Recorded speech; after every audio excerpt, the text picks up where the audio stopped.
Hello, formidable spectateur. Aujourd'hui, je suis à mon jour 16 de mon défi 100 jours de live. Suite à mon live d'hier soir où j'étais désespérée à la nuit tombante avec une panne d'électricité, mon partenaire est en déplacement, j'étais avec ma maman et mon bébé dans le noir avec plus d'électricité à la maison.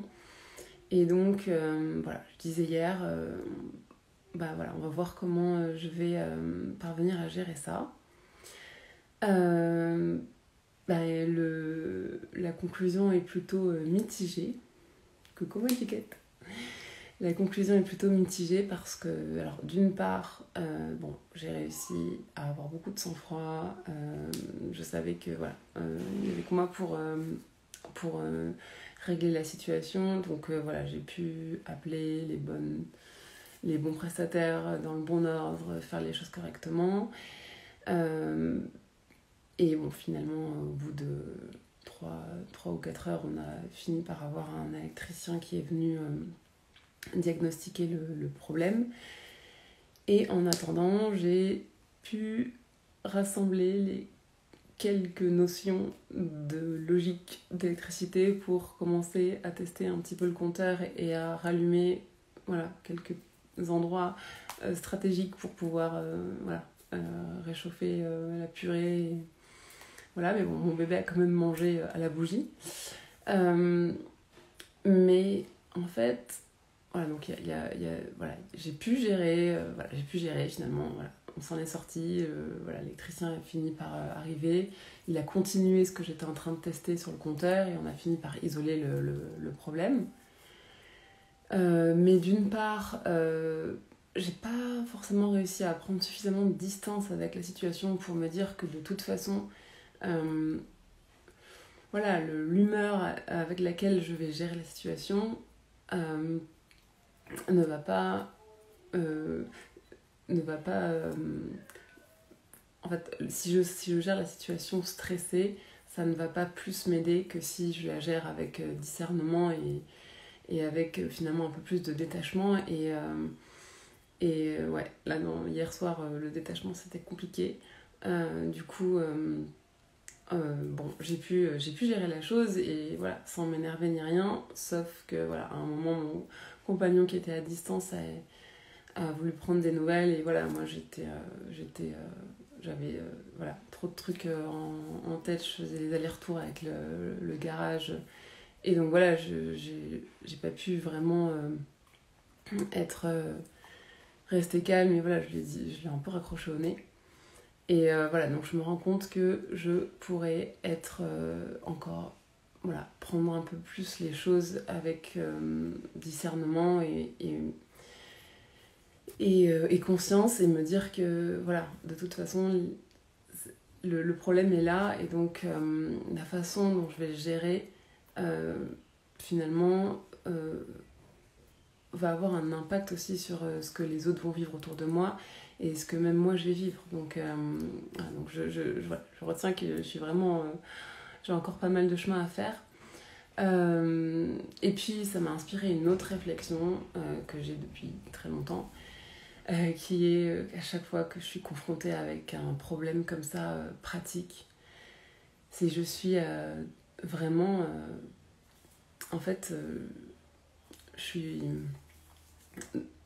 complètement dans l'incompréhension du fait que la société valorise tellement les formes d'intelligence théorique comme la mienne. Donc moi, encore une fois, j'étais la première de la classe, toute ma scolarité.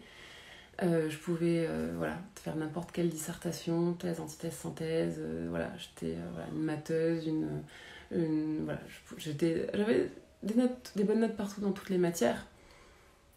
Mais tant et si bien que j'ai décroché un diplôme d'une grande école d'ingénieur française, donc je suis ingénieure. Et j'ai toujours considéré que c'était la plus grosse arnaque de la société, puisque j'ai un diplôme d'ingénieur et devant un tableau électrique avec une panne d'électricité dans ma maison, je suis incapable voilà, d'être assurée et de me dire allez Marion, c'est bon, tu vas rassembler tes 2-3 notions de sens pratique et tu vas y arriver. Et c'est vraiment, je trouve ça incroyable. Ce que je trouve incroyable, c'est que j'ai vraiment été très valorisée dans ma forme d'intelligence tout au long de mon parcours académique et tout au long de mon parcours professionnel. Et donc voilà, je suis perçue comme... j'ai toujours été perçue comme une élève brillante, puis ensuite voilà, une professionnelle brillante, etc. Et en fait, je dis pas que ma forme d'intelligence n'est pas intéressante, je dis pas que je suis idiote, loin de là.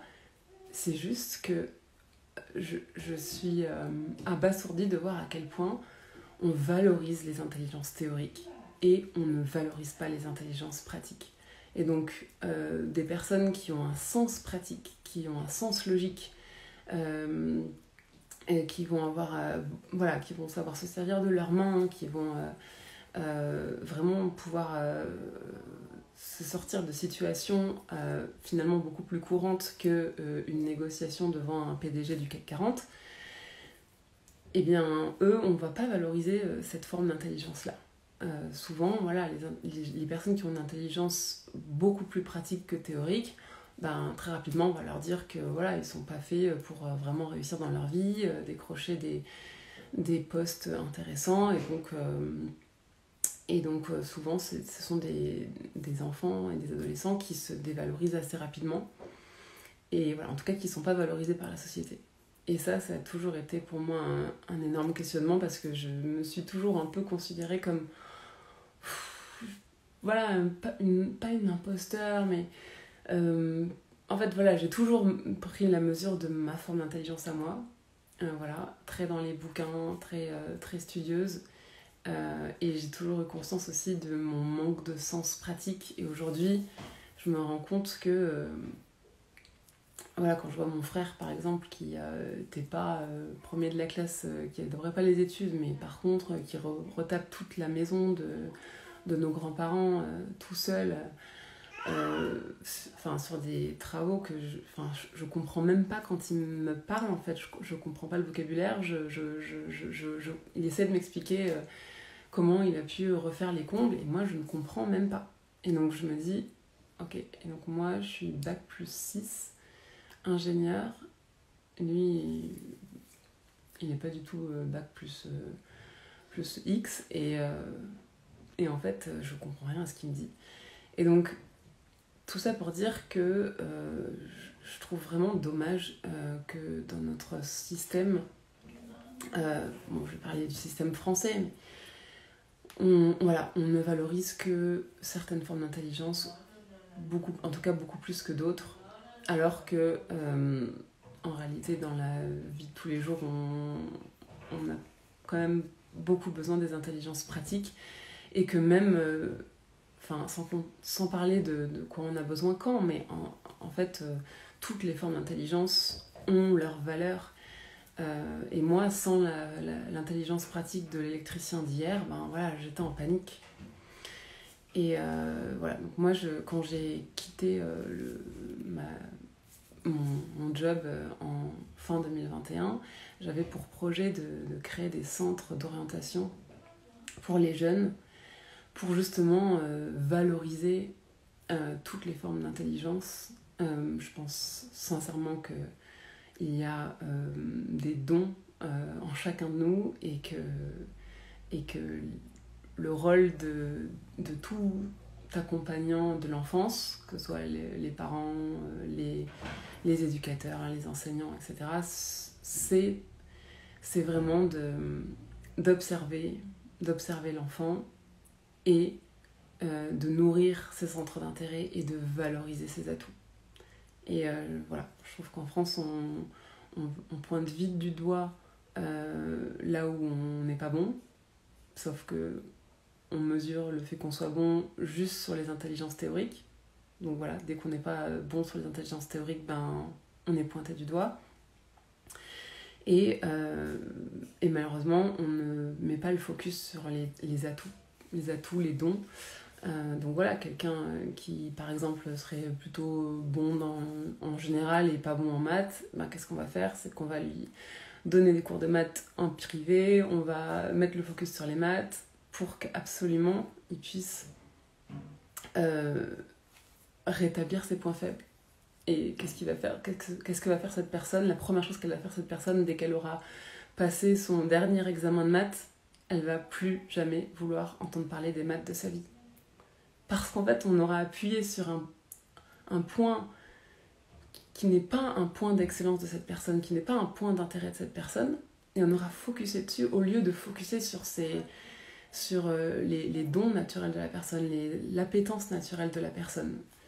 Et on se rend compte que quand on vient nourrir un centre d'intérêt naturel, donc une passion, en fait, la capacité de l'enfant, elle est sans limite en termes d'apprentissage dans un domaine qui l'intéresse. Donc ça, c'est prouvé par les neurosciences. Voilà, au niveau de la multiplication des synapses au niveau cérébral, elle est beaucoup plus importante, évidemment, plus on est jeune. Et donc, voilà, quand on a en plus une empreinte émotionnelle, c'est-à-dire on éprouve de la joie ou de la curiosité, une empreinte émotionnelle envers un sujet qui nous intéresse, cette combinaison-là de rapidité cérébrale et d'empreinte émotionnelle, ça démultiplie la capacité d'apprentissage. Et donc, voilà, pour moi, le rôle des adultes vis-à-vis des enfants, c'est pas forcément de leur dire pour être intelligent ou pour être bon ou pour réussir ta vie, il faut rentrer dans telle ou telle case. C'est plutôt vraiment d'observer les centres d'intérêt et de venir les nourrir, de venir les encourager, de venir les valoriser. Et voilà, donc moi, peut-être que du coup, si on avait fait ça avec moi, bah, effectivement, j'aurais pas forcément plus développé mon sens pratique. Mais par contre, je dois avouer que j'ai tellement été confortée dans mon intelligence théorique que je me suis jamais vraiment dit, jeune, ben, va t'intéresser à comment on répare un évier bouché, va t'intéresser à comment marche un compteur électrique, ou voilà. Donc, en fait, bah, j'étais déjà tellement autosuffisante dans mon type d'intelligence, tellement confortée, que j'ai pas senti l'intérêt de développer une autre forme d'intelligence. Et donc voilà, je trouve ça un petit peu dommage, et en tout cas, je sais que pour mon petit garçon, voilà, je sais que je me poserai vraiment en observatrice, et je viendrai vraiment nourrir ces centres d'intérêt. Et puis surtout, ben, voilà, j'essaierai d'encourager sa curiosité dans tous les domaines, sans forcément appuyer sur les domaines qui ne l'intéressent pas. Je préfère vraiment focuser sur les domaines qui l'intéressent. Je sais que le potentiel est exponentiel dans ces domaines-là. Voilà, donc c'était la réflexion que je me suis faite. C'est une réflexion que j'ai depuis très longtemps. En fait, j'ai toujours regardé les autres dans ma classe, ceux qui avaient un sens pratique mais qui n'avaient pas les mêmes notes que moi, et je me suis toujours dit pourquoi lui il est perçu comme le cancre ou celui qui va rater sa vie, alors que à la récré ou je sais pas, ou dans des matières plus pratiques, il est hyper débrouillard, il est hyper smart. Voilà, ça a toujours été une interrogation pour moi.